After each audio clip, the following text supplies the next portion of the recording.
Det å treffe villfremmede unger 5-6 år, og så gir man de 20 kroner til en is. Da redder de hele dagen for meg. Men det er noe sånn.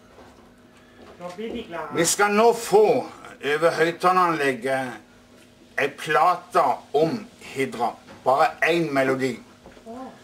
Det er skrevet en masse skriftlig om Hidra. 28 bøker, del CD-er, og så videre og så videre.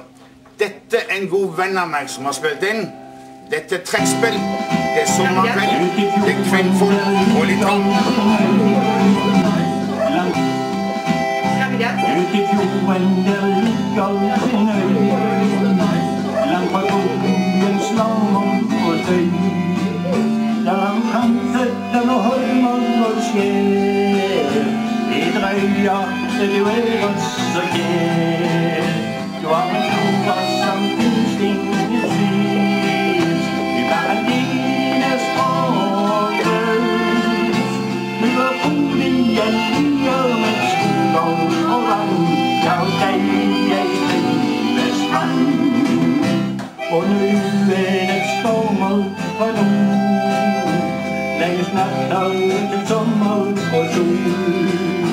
Da går piken litt vekk omkring det, og synes livet er deilig og flott. Det er skyld og kuske og kar, hverken den er best et slag. Så vi trives og har det så bra, det er ut på Hidra en sommerdag. Du har bortret så mange sjømann, som har kalt rundt i fremmede land. Og i tanken er alltid uvel, det skjønnes hjertet så inderlig kjær. Hva skal det med din sykdom jeg, og når en himmeljente venter på meg, hva er det løyet her i tid for meg? Ja, det er men det er jo ikke noe annet kjøtt.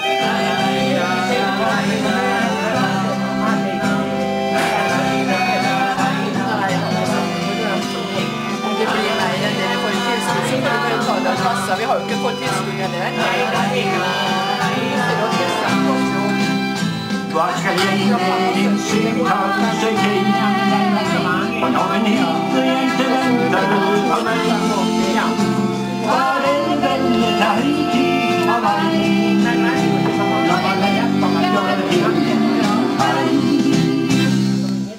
Monsunen som tørnet til full orkan forfulgte oss like fra Abadan.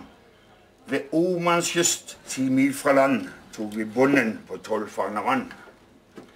Og jeg kjenner faktisk folk, jeg kjente folk som var oppe i en seilbåt rundt Kapp Horn. Ikke Kapp det gode håpet, men Kapp Horn. Og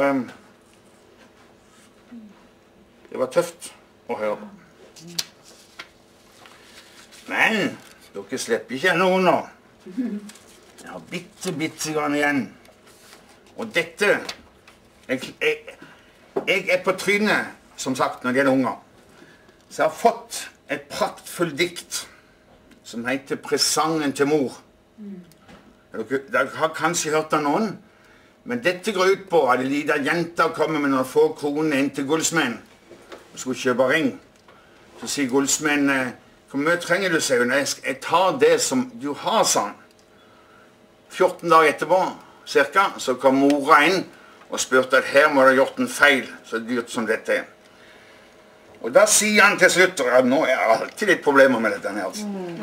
Den lille piken stjal mitt hjerte, da han stod og neide og takket meg så høflig, da han ga meg alt hun neide. Så hvis dere nå er snille, og jeg får kos av dere alle sammen, men jeg må ha 2 kos av hver, fordi jeg har 2 stensider.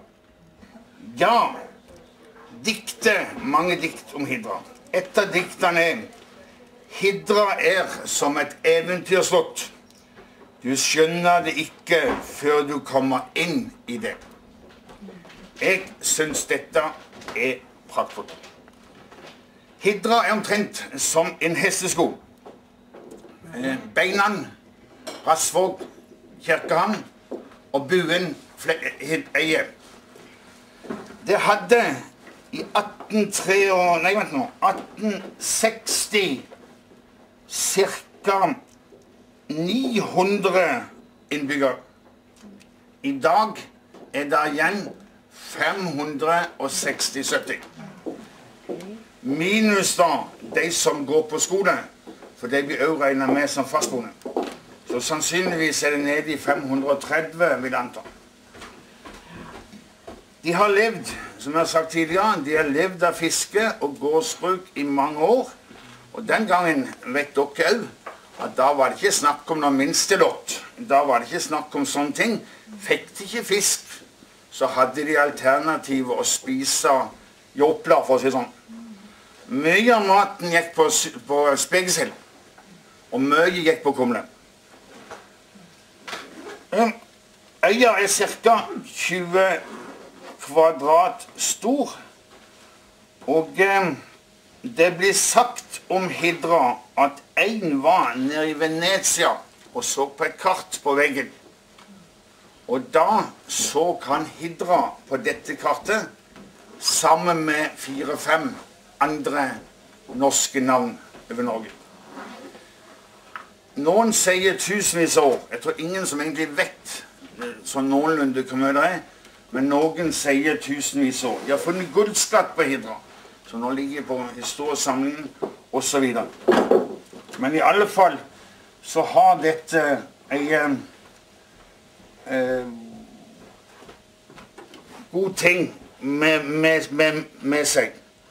Hidra kommer ifra ordet hitter, H-I-T-R, og det betyr da splitta, cirka.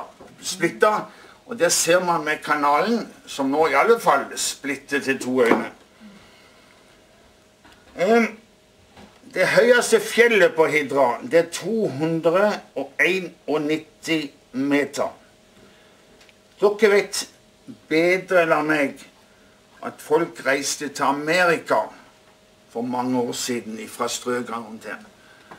Kanskje mer Lista, Vanse, Kvinesdal eller her på Hidra, det er mulig. Men det de gjorde her på Hidra litt, de reiste til New Zealand, og de reiste til Australia. Veldig god venn av meg, han reiste til New Zealand. Dette her oppsummeringen tenkte jeg faktisk at dere skulle få, hvis dere er interessert, og ta det med dere hjem, og så kan dere ringe selv, hvis dere vil, hvis dere trenger ytterligere opplysninger.